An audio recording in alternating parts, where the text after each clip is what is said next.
here's how we want to generate some force in the golf swing. This is power. Torque in ground force is measured by the connection we have with the ground. And in swing catalyst dual plates, we can measure the contributions of each foot to torque. And this is important because torque is really not coming exclusively from how I can twist my pelvis and turn my middle section here, but it's more about this connection I have on the ground that helps me shear and push and pull in opposing directions that allow my body to turn. Now, this is sometimes a difficult concept for players because a lot of golfers that I meet in the studio come in and they're trying to turn their lower body or twist their lower body to start the downswing. Remember, we're falling back into the lead side, and by the time we start our torque motion, more pressure is on the lead foot. This is a critical leg to understand how to generate a torque force in the golf swing. And not by pushing my trail leg towards the ball to try to spin my hips open, but rather to push away from the golf ball through my lead leg, does this create the opening of the lower body we like to see in the golf swing. So the lead foot actually does about a third more work when it comes to torque force than the trail leg. Remember, as we're getting towards the top and we're just falling back into the front foot here, the trail leg actually is pulling a little bit back. But the really neat side, or the force that really comes out of this lead leg, is by pushing from my toe into my heel. This creates the opening of the lower body, the torque that we can measure from the ground up. And it is a powerful force in the golf swing. Golf as a side-on sport, we're hitting the ball from the side of the target line, requires us to have torque. No matter who it is that I see in the studio, whether they have a trifecta swing or maybe they're dominant in one force or another, they all have a great torque force. So the way to learn applying the right torque force to your swing is going to always be starting the backswing with leading a little bit of pressure that starts the club away, making sure that you're level, never going down. And when you go level back, you'll unweight towards the top. In this unweighting position, I want you to just fall towards the ball of your lead foot, right towards the top of the shoe.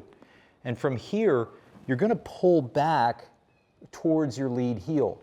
This shear force, or pushing away from the golf ball with your front foot, that's what's giving you the opening of your lower body that you need.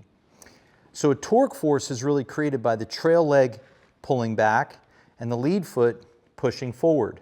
And the 2 feet shear on the ground in opposing directions this way to cause your body to open up. So a myth about turning in the golf swing is that it comes from this independent pelvic movement. And a lot of players that I see, they actually work a little bit more towards the ball with this trail leg. And this causes early extension, this causes a lot of path issues, face and contact issues. So you might have even seen some elite players that when they swing and they fall towards their front foot, their trail foot actually slips out behind them. They're applying that force while they're unweighting, getting into their front leg. Remember, we've unweighted, more pressures on the front foot, and as I'm pulling back, this foot literally leaves the ground.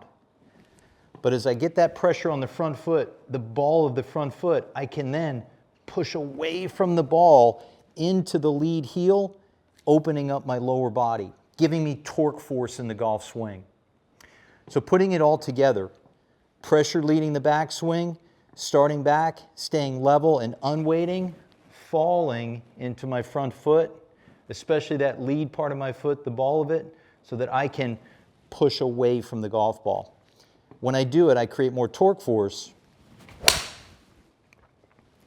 and generate a lot more power. Now, I've got a couple really easy drills that you can do to get a feel for this. And the first one is I want you to just take your golf club and hold it upside down in your hand. And your normal grip is on here, but what you're going to do from your normal pressure moving and backswing here, when you fall into your front foot, I want you to stop halfway down with your golf club. And when you stop halfway down, I want you to push through that lead leg. That pulse drill, that really powerful stopping and pushing away, syncs up what we need to have in your golf swing. The timing of this force with the golf club and your lead leg is right where it needs to be. So about halfway down, when we stop the golf club and push away off the lead leg, that's a powerful alignment of the club and lead leg torque force. It's an essential to the golf swing and probably something that most players misidentify. They're trying to spin their pelvis towards the golf ball this way, and they're not shearing on the ground correctly. And it's another thing that I see a lot of players come in and they feel like, you know, I've got tight hips, or I've got a tight back, or maybe I've had a fusion, something that limits my range of motion, or what we say is your ability to have a differential between your upper and lower body. And what I can share with you is that that may be true, but you can create a lot more torque force off of the ground and how your feet shear and oppose each other on the forward swing. So it's not all in this differential move that you feel that you need to have.